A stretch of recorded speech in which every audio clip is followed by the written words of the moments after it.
the rainbow, the full rainbow of emotions, right there, where you're like, relieved, it's funny, and then I'm mad again, then I'm like indignant, and then then I'm laughing because this lady's an idiot, and then I'm like, what? I don't think she couldn't have given me any of this information anyways because she's only a nurse, and she would have directed me to the, to a doctor, say, here, some information you might need to discuss with your doctor, Right. kind of thing. But you don't realize that like at the time, and so I run the whole rainbow of emotion, and I'm like, are you free?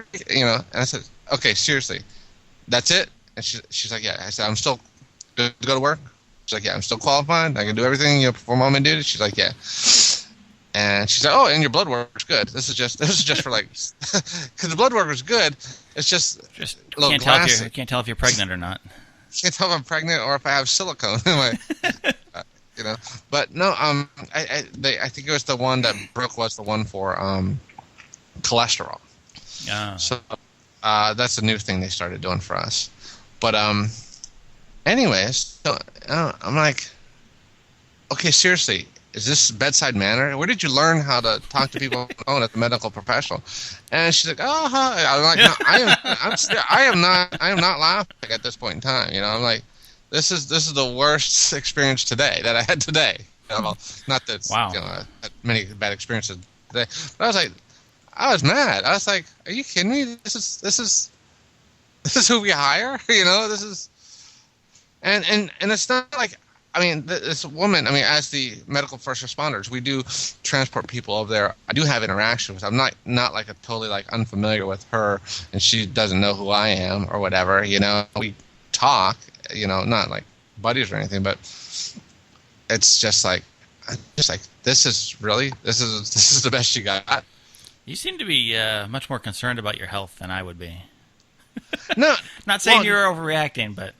No, what it is it's no, I'm not particularly concerned with it, but I like the fact that I do these other things so I don't have to worry about it. You know what I'm saying? Mm-hmm. I work out pretty good and take my vitamins so I don't have to worry about what I eat. So I don't have to worry about, I get plenty of sleep and stuff like that. So I don't have to worry about those stupid things. I don't, things like that, I get you. So that's my scheme. That's my thing. This really gets you worked up. I can see it. Really... Gosh, dude, it's just like, it's stupid. And the more I think about it, the madder I get. Wow. Because I wasn't really super mad at the time, and then it just gradually is like increasing. But they didn't check your oil. No, they didn't check my oil. See, when you got to go back and get your oil checked twice, then you can complain. I'll just tell them I did it before I came to work. Before I came to work. So we're good. Yeah, good to go. Yeah. Down about a quart. But okay, now and here's another. So here's another thing about that, sort of along the lines of this conversation.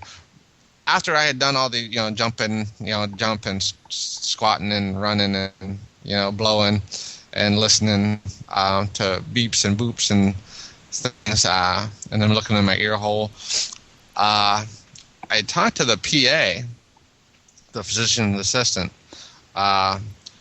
and I asked him. I said, "So has this been effective in any sort of preventative medicine as far as like coworkers and stuff? Have you caught anything?" And he's like, "Well, yeah, there's been a couple, cervical cancers, and things like that, and a couple regular cancers, and mostly just high blood pressure kind of stuff." I was like, "Oh, really?" And he's like, "Yeah," and he talks about this one cancer case, and apparently it was a guy who used to work with us, and he was like started to get kind of upset about it. So the last conversation that him and I, the PA, had was about this guy that we know who ended up having bladder cancer. Yeah. And so that's the last contact I had with the people before I get the hey, got some bad news. Oh, okay. So they kind of set you up to be prepared for. Oh, yeah, sort of. It's just ridiculous, just stupid. Yeah. bad bedside Bad manner. stuff. Well, we get Jesus, of course, is in the chat room, and Zeb. Oh, hey, JC, and Zeb is in there also. And Zeb says he's just saying that if you don't take your vitamins and work out, you're going to end up living in a van down by the river. Oh, don't worry. I changed out the minivan, right? I got get rid of the minivan. Right.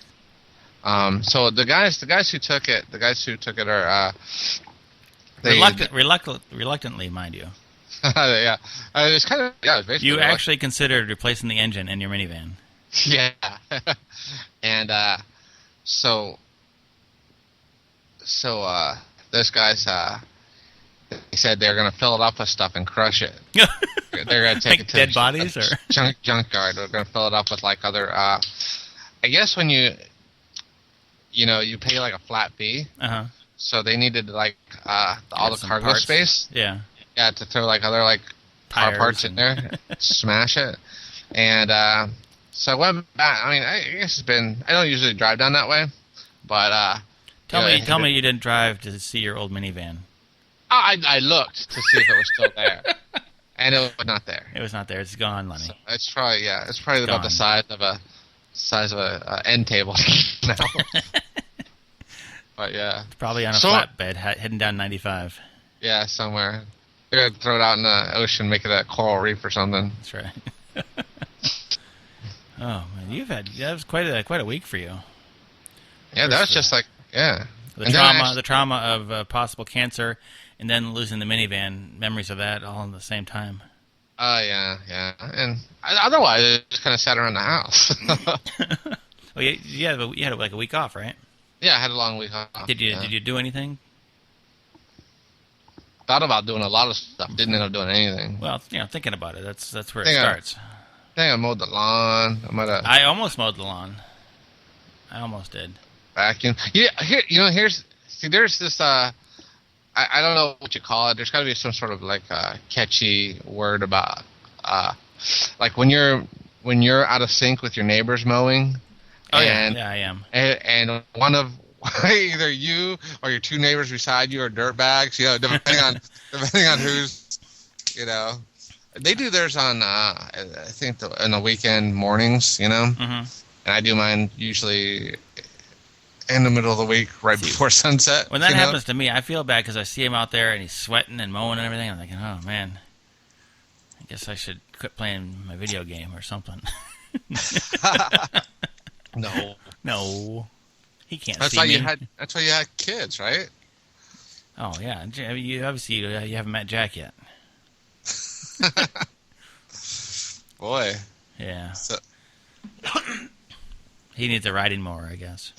He's riding. You have only got like a couple yards in the back. I got a half acre, so it's decent size.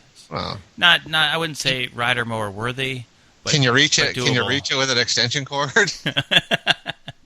Yeah, you could probably mow the whole lawn with the electric mower, but yeah, that's what I got. An electric mower. I like it. Really? I've got a long extension cord.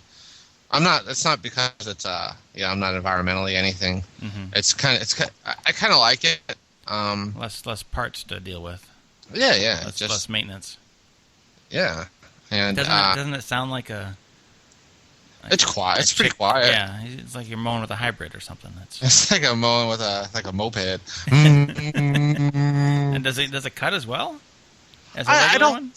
It seems to do okay. I should probably try to. I've never sharpened the blades. I should probably try to sharpen the blades or something. Should sharpen them probably.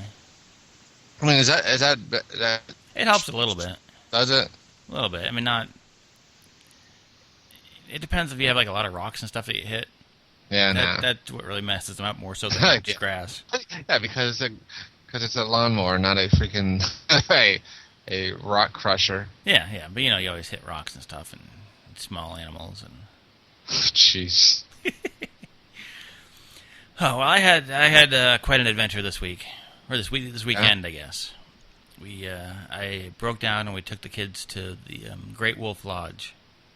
Oh, is it the one in Williamsburg? No. Well, they're around the country. I think there is one in Williamsburg, but this is one in outside of Charlotte. Okay. And if you don't know what it is, basically, it's this giant hotel with a big like water park in it. Yeah. And that means there's just tons of kids everywhere. I like the concept. It's a pretty good concept. It's not Except bad. there are too many kids there. There's too many kids, and it's really pretty pricey. It was like $300 for the room for one night. Oh, really? Yeah. That includes the water park. But still, it's like, They feed you? No, they feed you if you pay them more money. They'll feed you whatever you want, yeah. Food, not great. And then they give you these wristband things, right? Because everybody's walking around in their swim trunks. And, Right. So the wristband has like a little, like one of those little computer things in it, so you can just swipe it by stuff to pay for stuff or whatever, and it'll charge it to your room. Oh, yeah. So that way you don't have to carry a wallet or anything around. Gotcha. And you can have middle-aged men out of shape and hairy all over, just walking around without shirts on, and it's much more enjoyable that way. Yeah. Carrying their wallets and whatnot. So you do that, and then you can go into like every place in there. You can just swipe your little arm wristband to get whatever you want to pay for. Uh-huh. So you totally forget about money, and you just whip, whip. Oh, whip. yeah. That's dangerous. Oh, yeah. So we went in there, and we went to the restaurant first, and it was just empty. There was not a single person in the restaurant, which was bizarre. It was supposed to be a buffet, but the buffet wasn't open yet. So we had to order off the menu, but the menu was, like, for a water park, kids' water park thing, the menu was just bizarre. Like, it didn't have... It looked like the menu for, like, an adult restaurant that most of the stuff I probably wouldn't have eaten. But anyway, we got stuff, and it wasn't very good. It was all right, but it wasn't great, and it was way overpriced. So then we go to the water park thing, and there's just kids. Well, this is where we're bunted this big craziness. Uh-huh. I guess because I paid with a debit card for the room, they don't activate your wristband thing because they don't want to. I guess they put a hold on your credit card or whatever it is. They don't want to put a hold on your debit card, so they didn't do it. So then, tell Paige that they didn't do it, and so they need to do it. So I had to go back to the front desk to get that done, and then so I get that done, and then you should bring your glasses back to the room because we're going to the water park. You don't want to carry your glasses or whatever. Okay, so I go take the glasses back, but then the room key doesn't work. That opens your room also, your little wristband. Uh-huh. Oh, wow. Swipe that, so the room doesn't open. That's high-tech. Yeah, it's all high-tech, yeah. So I swipe it, and the room won't open now. I'm like, oh, my God. So I got to go back to the front desk and get them to reactivate my little wristband thing so it works for the door.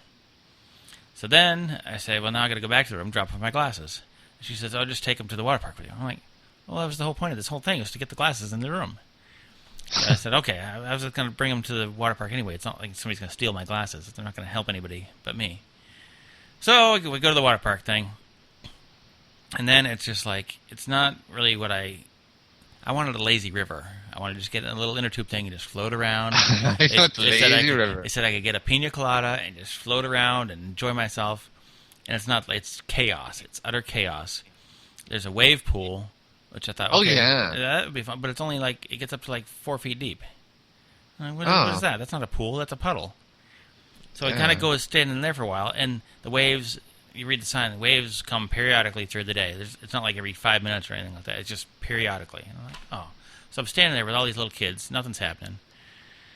And patience is wearing thin. This is like me with the ham in the Walmart.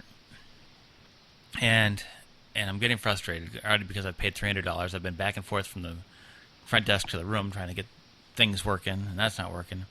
So then we decide we're going to go on one of these slide things, right? I'm not good on the roller coaster type things. Uh-huh. And they say we got to go on this crazy ride that Jack went on last time, I guess, and was terrified and cried and said, I do not want to go on this ride. So we went up this stairs, and the staircase leads to 2 different rides you can go on, but you don't know which line you're in, and it's a long line. And I'm like, oh, at first I hate lines, and then I don't even know what I'm waiting for. The one that's going to kill me, or the one I want to go on. Right. So we wait in the line for it, and we just stand in line. It doesn't move. And then everybody's getting frustrated. Alex is too hot. I'm just pissed off. Paige doesn't want to do it. Jack is scared. And so, okay, we change the plan. We're going to go back and try to find something more enjoyable in the pool area things. Right, and it's just a bunch of 2 and 3-year-old pool things with it's all for little people. And then There's like an area. It's like a jungle gym thing.